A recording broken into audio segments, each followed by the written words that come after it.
Hello friends, welcome to the session on digital electronics. In this session, we'll be discussing about analog to digital converters. In this session, we will see what we mean by analog data. We will also see what we mean by digital data. And we will see why the analog data is needed to be converted into digital form. Also, there are different methods available to convert the analog data into digital data.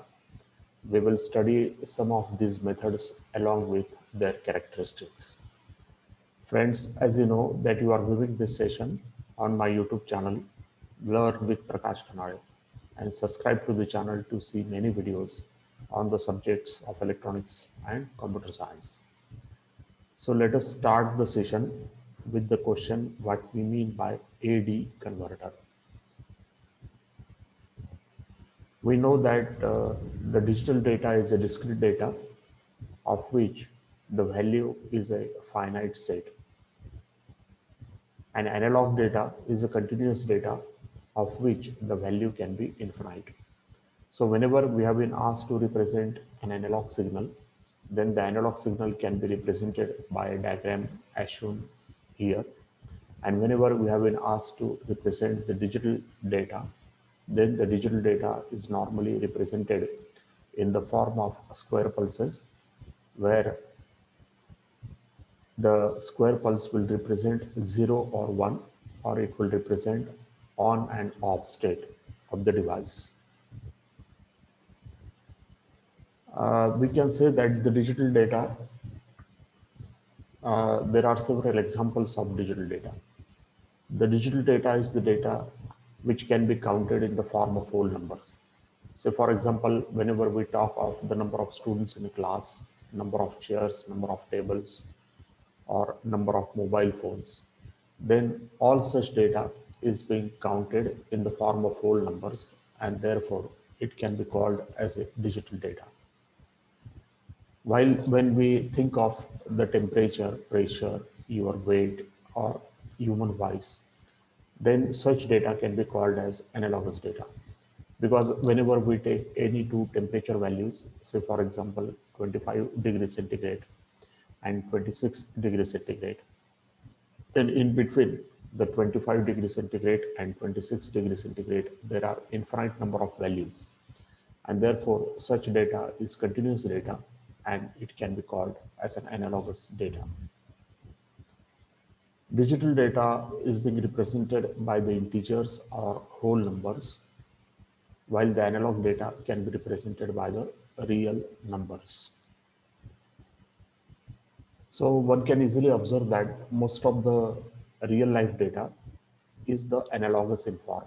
As I told you that whenever we talk of the temperature, pressure, or age, or weight, or human voice, then you will find that this data is a continuous data, and most of the real life data is a continuous data or it is analogous data. But the modern equipments that we are using nowadays are the digital machines. So, for example, the computers that we are using are digital, the television sets that we are using are digital, or you think of any electronic machine, and most of the modern electronic machines are in the digital form.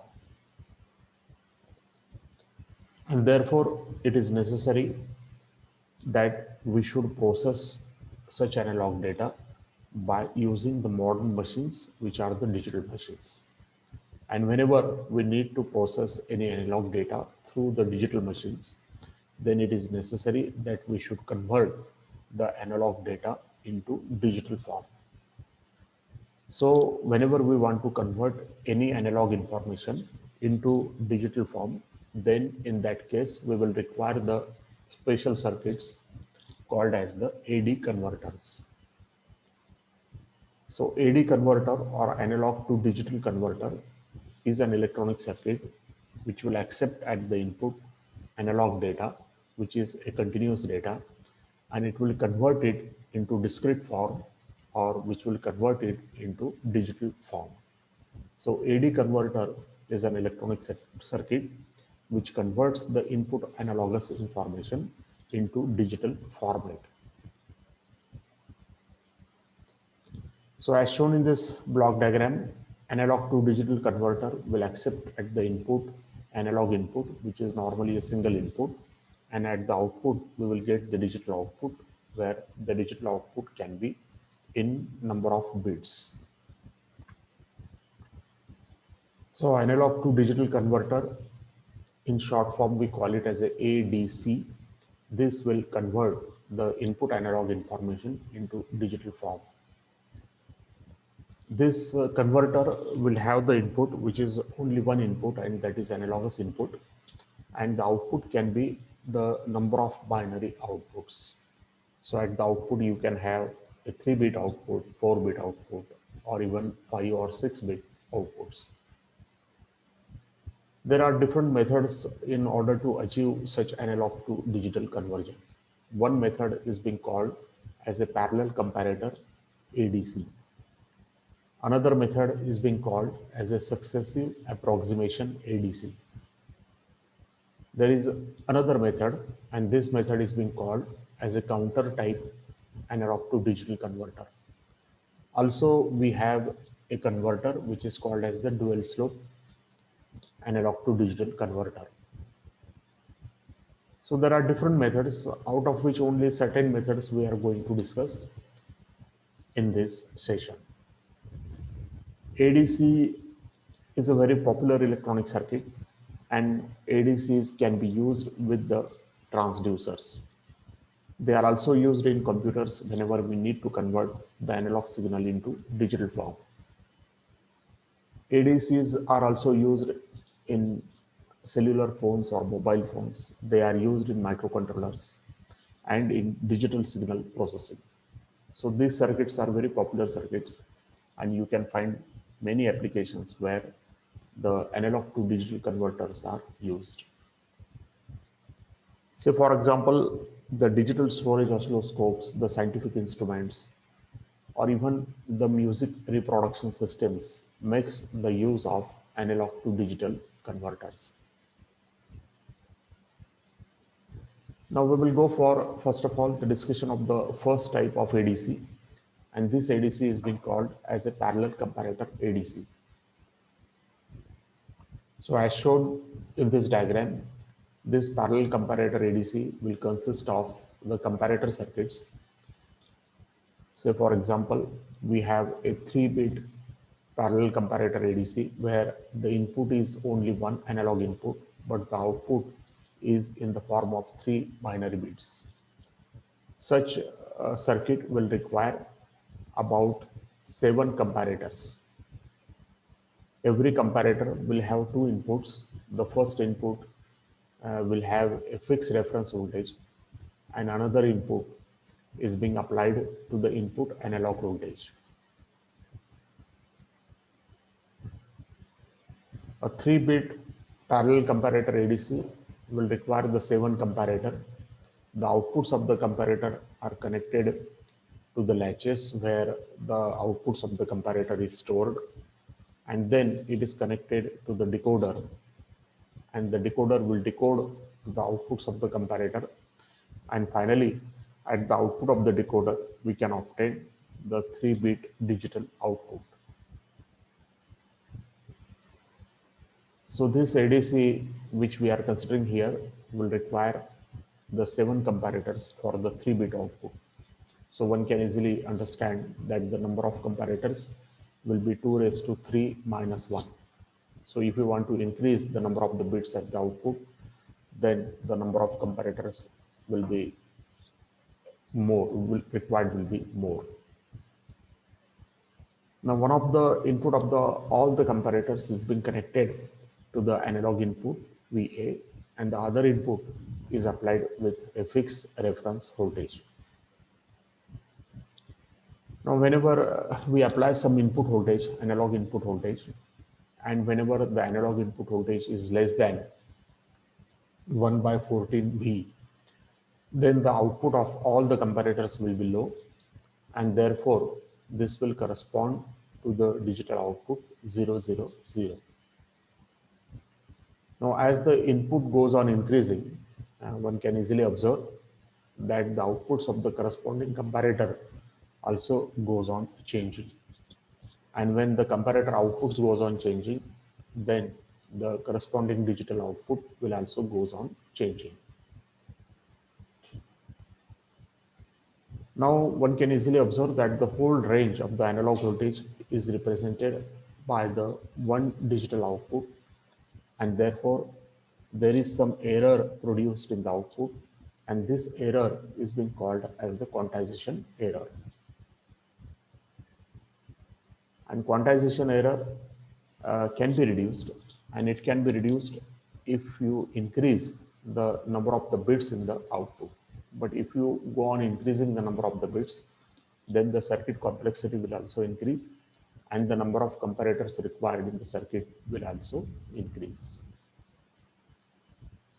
Now this is a table which will illustrate us how this comparator circuit work.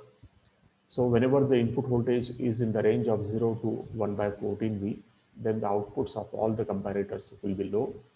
That will correspond to a digital output 0, 0, 0. When the input voltage is in the range of 1 by 14V to 3 by 14V, then the output of the comparator C1 will be high, while the output of other comparators will be low, which will correspond to the digital output 0, 0, 1. So in this way, you will find that as the input goes on increasing, the output of each comparator will go on changing as shown in this table. And accordingly, the digital output will also goes on increasing. So in the last case, when the input analog voltage is in the range of 13 by 14V to V, then the output of all the comparators will be high, which will correspond to the digital output of 111. So this is a table which will actually explain us how the parallel comparator ADC works. Now, as far as the parallel comparator ADC is concerned, one can say that this is the simplest type of ADC because the circuit construction is quite simple. The only disadvantage with this technique is that the number of comparators that are required for such circuit are large. Say for example, in this circuit, we require 7 comparators. But if we want to have 4 bit at the output, then the number of comparators required will be 15, 2 raised to 4 minus 1. There is another method, and this method is being called as a successive approximation analog to digital converter. In this method,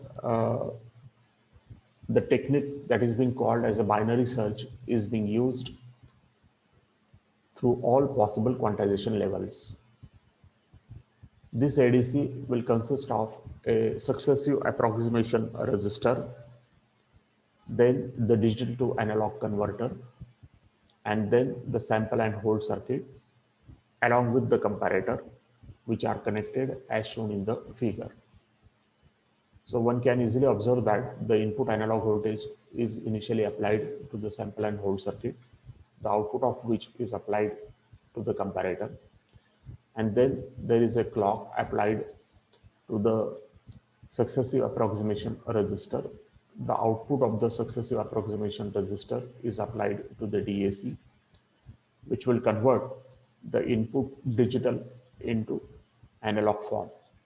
And the comparator will compare between the input voltage and the output of the DAC. And accordingly, the output of the comparator is reconnected back to the SAR. Input analog voltage is applied to the sample and hold circuit, and its output is connected to the comparator. Now SAR is initialized such that initially the most significant bit will be 1, and the digital output of the SAR is converted into analog form by making the use of appropriate DAC. So this is a method we will require the digital to analog converter. The output of the DAC and the input voltage are compared by the comparator. So whenever the analog voltage exceeds Vin, then the comparator will cause the SAR to reset the bit. Otherwise, this bit is left as 1 itself. And then the next bit is set to 1, and again the same process is being carried out. So this process is being continued until the every bit in the SAR has been tested. So ultimately, whatever is the output of the SAR will be the digital approximation of the sampled input signal.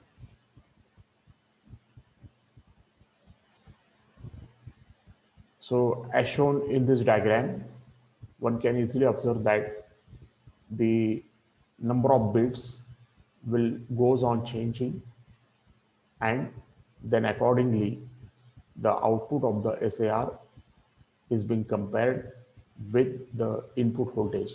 So whenever it matches, then the corresponding output of the SAR will represent the input analog voltage. Now we will go for the definitions of certain characteristics that are associated with the ADC. The performance of analog to digital converter can be determined by its characteristics. The characteristics such as resolution, conversion time, and quantization error are discussed in this session.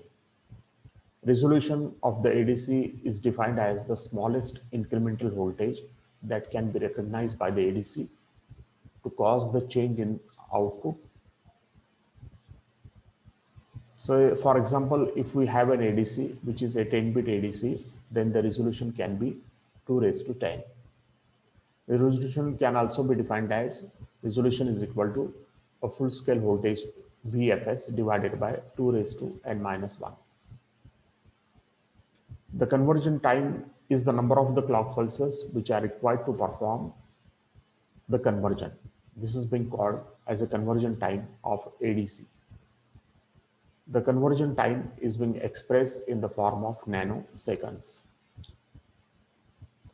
Quantization error, you can say that it is the difference between the actual analog input and the value of the staircase output. Quantization error can also be defined as V in minus V of staircase output, where V staircase can be given by D into VLSB, where VLSB can be given as V reference divided by 2 raised to n. So quantization error, maximum value of the quantization error is 1 LSB. So quantization error is there in analog to digital conversion process. But if you want to reduce this quantization error, then the reduction is possible only by increasing the number of bits in the output. That is, if you increase the resolution, then the quantization error will get reduced. So thank you friends for viewing the session. Hopefully you have understood what we mean by analog to digital conversion.